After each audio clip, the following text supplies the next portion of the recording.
After spending 4 hours broken down on the roadside, a young black man was relieved to see someone pull up behind his car. However, as soon as the elderly white driver got out, he realized he was in for a lesson in racial discrimination he'd never forget.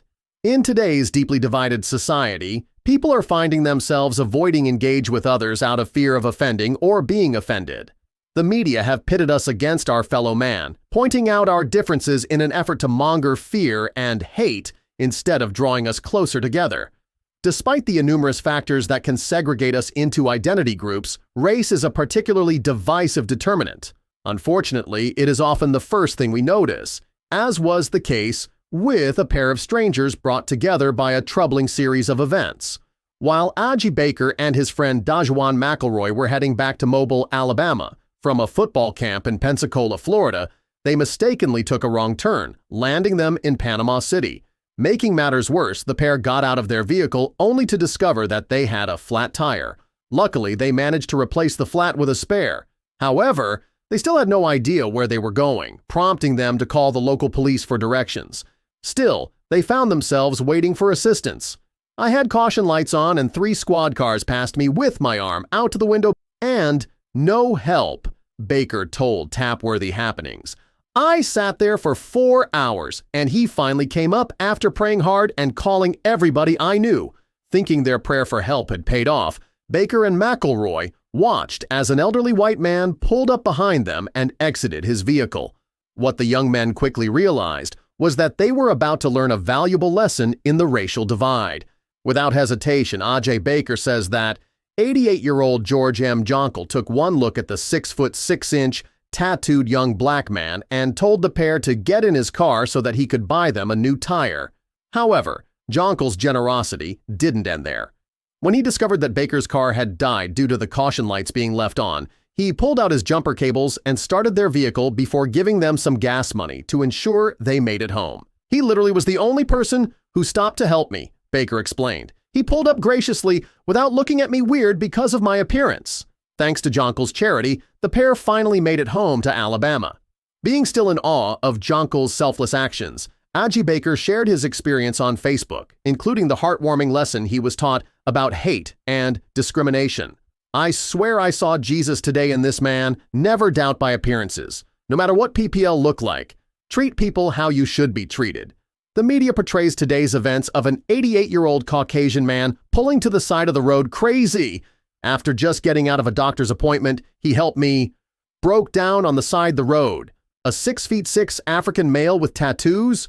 After 249 cars passed by LOL, I counted, calling all contacts. God comes out of nowhere, buys me a new tire and stands in the heat with no objection, no second thought. It would be hard myself to stop and help someone like, so I say let's be a better nation. No hate, all love.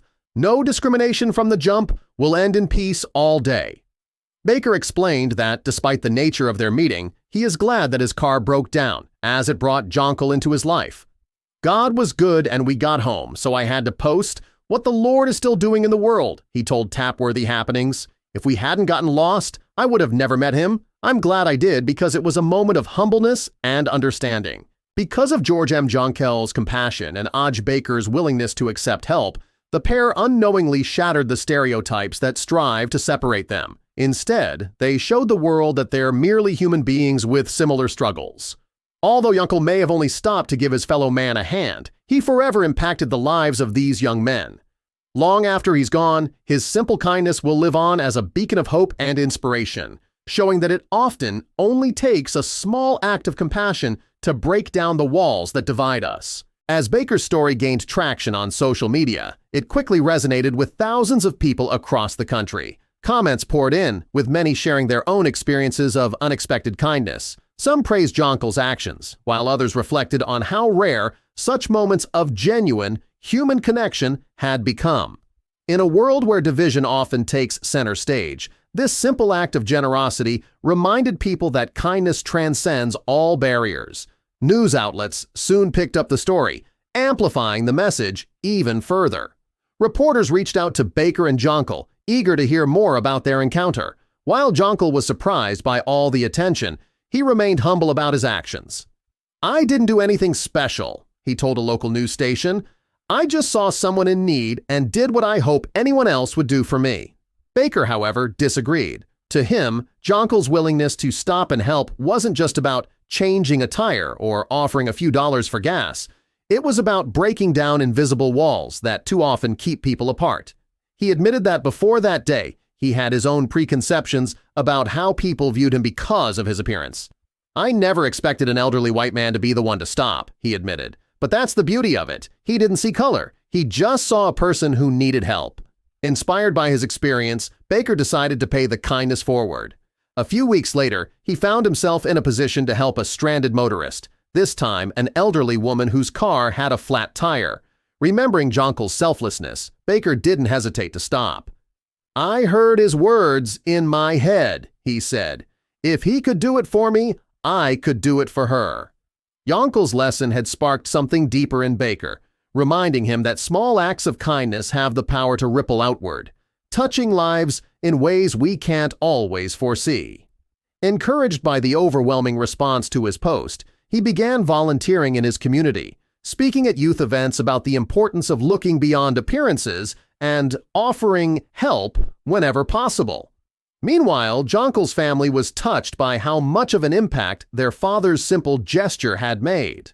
"Dad has always been that way," Jonkel's daughter shared. "He's never cared about race or background. He believes in doing the right thing, no matter what." She added that hearing Baker's perspective made her realize just how profound even the smallest acts of kindness could be. The story continued to circulate, even reaching national television. A talk show host invited Baker and Jonkel to appear on her program, where they recounted their story to a live audience. By the end of the segment, the audience was on their feet, applauding the unlikely friendship and the powerful message it carried. Despite the attention, Baker and Jonkel remained grounded. They continued to stay in touch, checking in on each other from time to time. For Baker, Jonkel had become more than just a good Samaritan. He was a mentor and a reminder that humanity still had plenty of good left in it. Looking back, Baker often thought about the 249 cars that passed him by that day. Any one of those drivers could have stopped, but it was Jonkel who made the choice to help. "I used to think that the world was just getting colder," Baker reflected, "but now I see that kindness is still out there. Sometimes we just have to be willing to receive it and then pass it on." In a time where division often dominates the conversation, this one moment stood as proof that compassion has the power to bridge even the deepest divides. Jonkel's act of kindness wasn't just about fixing a tire. It was about changing perspectives, challenging assumptions, and reminding people that at the end of the day, we're all in this together.